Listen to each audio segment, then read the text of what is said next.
101 is to legalize marijuana. And this is a big step, it's an important step, especially here in New York City, where for about the last 12 years, every year, the cops have arrested over 50,000, mainly young folks, mainly folks of color, for possession of tiny little amounts of marijuana. 50,000 a year. We gotta stop that. The only way to stop it. He's got a couple of asshole neighbors who bug him all the time. He goes home, he gets high, he passes out, he wakes up in a dream world, the land of 420, ruled by the great and powerful Mighty High, and he has to travel to find the king. But along the way, those asshole neighbors turn into the villains in the land of 420. The villains by the name of Epic Hork, or Epic Fail, and his henchman Hork. And they have a beautiful little tango that they sing. So please enjoy the villain tango from 420 the musical.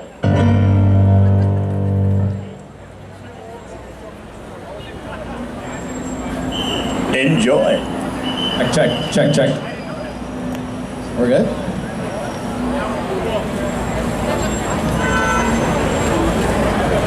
Oh, shit. There it goes. It's okay, we can just beat him off. What? I meant we can beat him to the path. Yeah. We'll beat him to the path and get the scepter and finally overthrow the Mighty High. Yeah, which is kind of weird because he's really nice, so I don't really know why we're gonna do that. Because we're the bad guys. That's what we do. Sorry. When I was cast into this thing, they didn't say I was a bad guy. They said I was a henchman. See right there, it says henchman. Henchman. It basically means bad guy. Oh, shit. Okay, henchman. So what does that make you? Oh, why, Hulk? You simple, sweet boy. That answer's easy. Allow me to elucidate.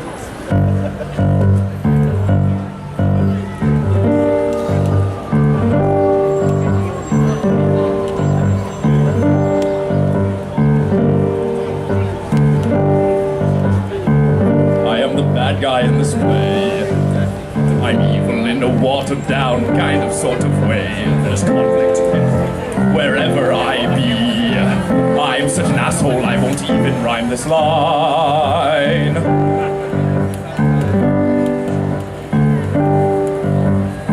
I am the henchman in this play.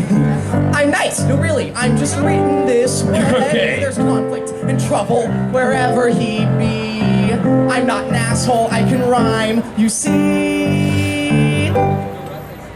I want to be evil, But he's really kind of not. I want to be the bad guy. He's just here to move the plot. I want to start a revolution. The fifth one so far. I want to rule as the king. Or an open tab at the bar. Sorry. My cape is too tight. You're being dramatic. Too tight. Feels weird. That's weird.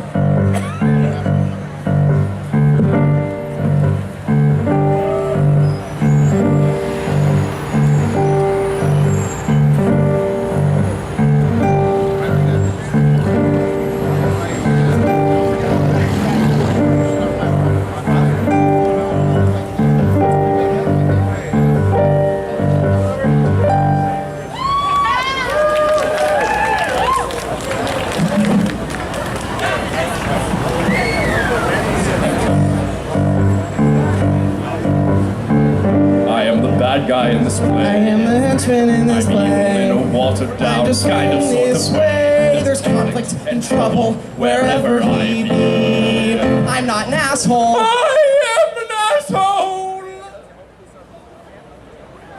Who the hell wrote this play? I am the bad guy in this musical. I'm evil and mean. quite tyrannical. They'll be kicking from here on in. They'll have to change my name to Epic Win.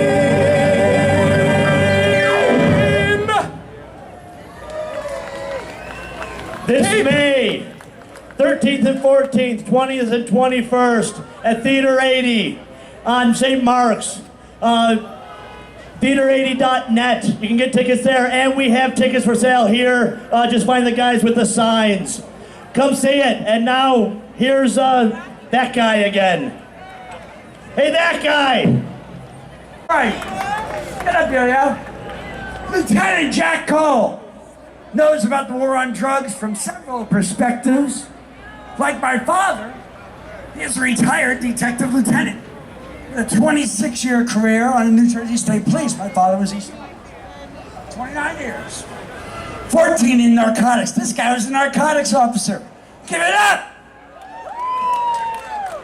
He ended his career, his undercover career, nearly 2 years in Boston, New York City, posing as a future drug dealer. Well, I'm not going to tell you all. He's going to tell you his story. He's going to tell you his journey. Ladies and gentlemen, please give it up for Lieutenant Jack Cole! Thank you, folks. To continue that, yes, I was in narcotics for 14 years. I started my career at the beginning of the war on drugs. That was 1970. So I've seen all this change, and it's all been for the worse. Since 1970, we've made more than 50 million arrests for nonviolent drug offenders. Almost half of those arrests were people who were arrested for marijuana offenses. 22 million people. We do everything we can do to destroy their lives. It's cutting out on me, I'm sorry. And in spite of all these arrests, the drug problems in the United States have gotten worse and worse and worse. And I'm not talking about marijuana here. I'm talking about all drugs. When I retired, I felt so bad about my role in implementing the war on drugs.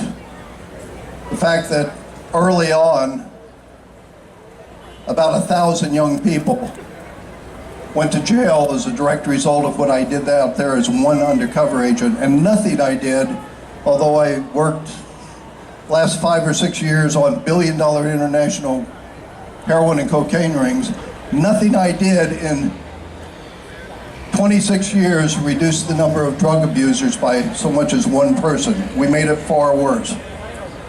You know, DEA, when DEA was created, they went back to the beginning of the war on drugs in 1970, and they tried to determine how many drug users we had in this country, because they were going to use that as a baseline and say, look at what heroes we are because now we have less drug users. So back then they told us we had about 4 million people above the age of 12 who had ever used any illegal drug. That was 2% of that possible population in 1970. Today, DEA is telling us we have 121 million people in this country who have used an illegal drug. That is 46% of this population.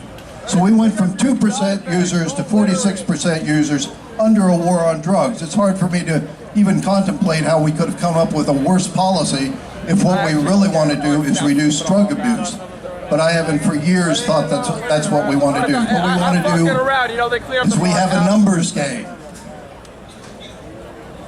We have a numbers game where police officers can get promoted and get the better jobs by the number of arrests they make, as long as they're drug arrests. Drug arrests are the only arrests in the United States that police are paid extra to make. I'm not talking about individual police, but departments. Every department, municipal, state, county in the United States receives funds every year from the federal government. And those funds are based on one thing. how many drug arrests that department made the year before. So they actually pay extra for drug arrests. They don't pay extra for solving murders or rapes or robberies. And because of that, if you look at the clearance rate in the United States for major crimes, you'll find that 40% of all the murders in this country go unsolved. 60% of all reported rapes and robberies are unsolved. 75% of reported robberies are unsolved, and 90% of all reported home burglaries unsolved. Why? Because our cops are charged with chasing around a bunch of non-violent drug offenders to the point where they don't have time to protect us anymore from violent predators, from child molesters, even from drunk drivers. So what we say is we want to legalize these drugs, legalize them all and regulate them, take them out of the hands of the criminals and end this terrible gun violence that's going on. All the credibility to convince people to change these laws. If you folks would join us, that there are so many of us out here that will vote them out of office, that they'll change the laws. Because there's just too much money to be made by keeping these things illegal. All right? So it's all about our kids. It's all about our parents, ourselves.